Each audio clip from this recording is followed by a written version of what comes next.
On the morning that Trump was inaugurated as President of the United States, my aunt cried. She felt like she had just been punched in the stomach. She said she couldn't believe that her country seemed to support a man that hated people that looked like her. I love my Aunt Natalia. My aunt, whose grandmother immigrated from Guatemala. My aunt, whose parents followed shortly thereafter, bringing Natalia along with them.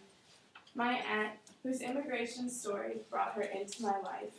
And my aunt, who crossed the border that so many migrant children have to cross today.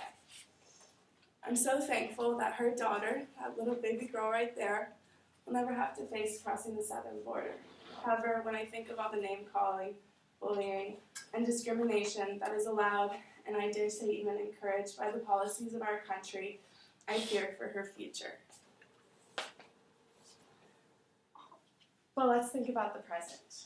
What's going on in our school and in our country regarding the words we use to describe immigrants is horrifying.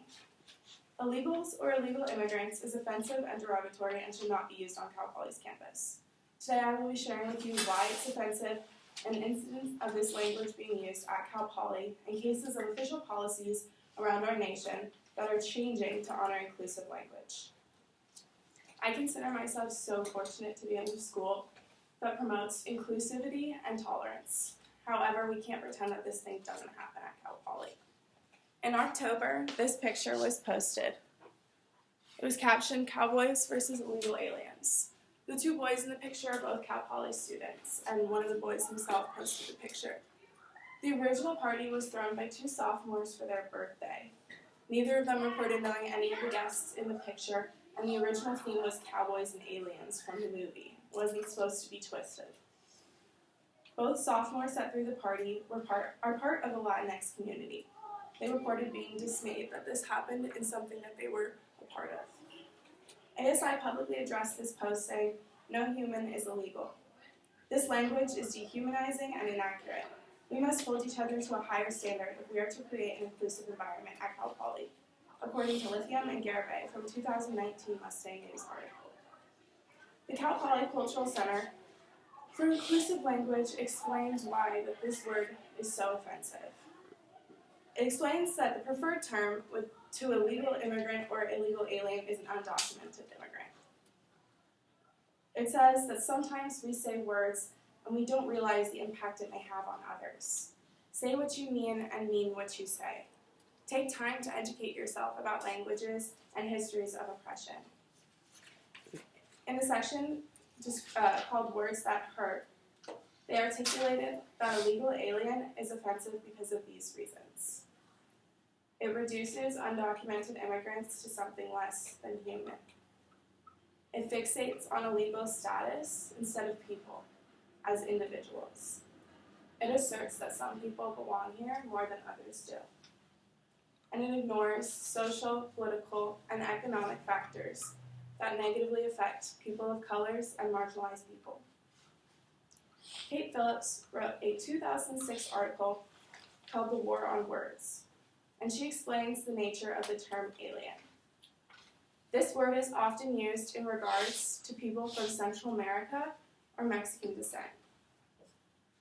Where I grew up, I came from a very Irish community, as I've probably mentioned before in this class.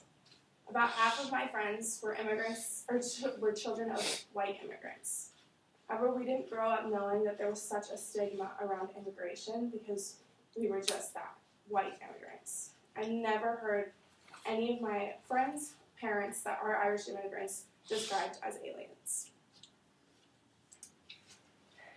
Despite the fact that this language is being used in our country and in our school, there are people that are making a change in official policies all over the nation, particularly in journalism. The National Association of Hispanic Journalism states that using illegals as a noun criminalizes a person, not an act. If someone were to say get a DUI, they would not be described as an illegal. It's just an illegal act that they committed. The Times Style book greatly discourages words such as alien because while it's legally correct, it often conveys overtones of menace or strangeness. Lisa Peet published an article in 2016 that discusses how student groups and university librarians have been pushing for the Library of Congress to remove illegal alien or illegal immigrant from the headings of libraries. Instead, they will replace it with words such as non-citizen or unauthorized immigrant. Joaquin Castro sponsored a bill in 2016 called the Correcting Hurtful and Alienating Names of Government Expression, or the CHANGE Act, as cited from Congress's official website. The purpose of this bill is to prohibit executive agencies from using the term derogatory alien from using the derogatory term alien to refer to an individual who is not a citizen of or national of the United States. Illegal alien, or the word alien itself, is an offensive term and should not be used on Cal Poly's campus. I know every single one of us wants to make a community where people feel safe, loved, and supported. I hope that my little cousin gets to go to a school where people make her feel loved. And I think that needs to start here. You never know what someone has gone through. You never know their story. And to be quite technical, you never know their citizen status. So you need to be an ally at Cal Poly. And you should avoid using words such as illegal alien. Thank you.